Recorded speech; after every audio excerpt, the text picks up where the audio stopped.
नमस्कार. सध्याला मी नाशिकला आहे. नाशिकवरनं एक महत्त्वाची गोष्ट, नाशिकला एक अत्यंत मोठा असा पूर आलेला आहे. आणि महापूर याचा उल्लेख यासाठी की नाशिकमधला हा पहिला पूर आहे. आणि त्यातल्या त्यात तुम्हाला बघता येऊ शकते सध्याला की आज गोदावरी माय पुन्हा अगदी दुथडी भरून वाहती आहे.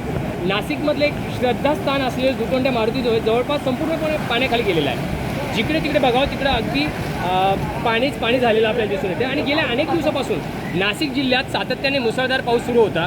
म्हणजे गेल्या 3-4 दिवसापासून त्र्यंबकेश्वर, इगतपुरी आणि त्याचबरोबर धरणांचे जो काही पाणलोट क्षेत्र आहे, थोडंसं पाणलोट क्षेत्र जो आहे तो सगळा पाण्याखाली गेला आहे. आणि गेल्या 24 तासापासून नाशिक शहरात सुमारे 27.9 क्युसेक झालेले आपल्याला दिसून येते.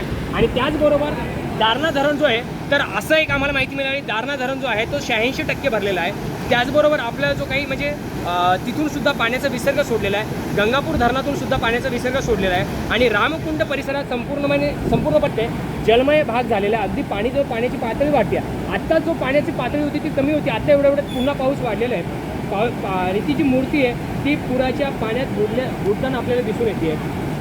आणि या पुरामुळे काही ठिकाणी काय झालेलं आहे की अगदीच काही रस्ते बंद झालेले आहेत, काही ठिकाणी खड्डे झालेले आहेत. आणि महाराष्ट्रासाठी एक दिलासादायक गोष्ट काय असेल माहिती का, की या ज्या पावसाची आपण आतुरतेने वाट बघत होतो, तो पाऊस, ते पाणी आणि ते पूर आपल्याला दिसत आहे. एकूणच काय तर हा पाऊस आपल्या सगळ्यांसाठी दिलासादायक आहे. धन्यवाद.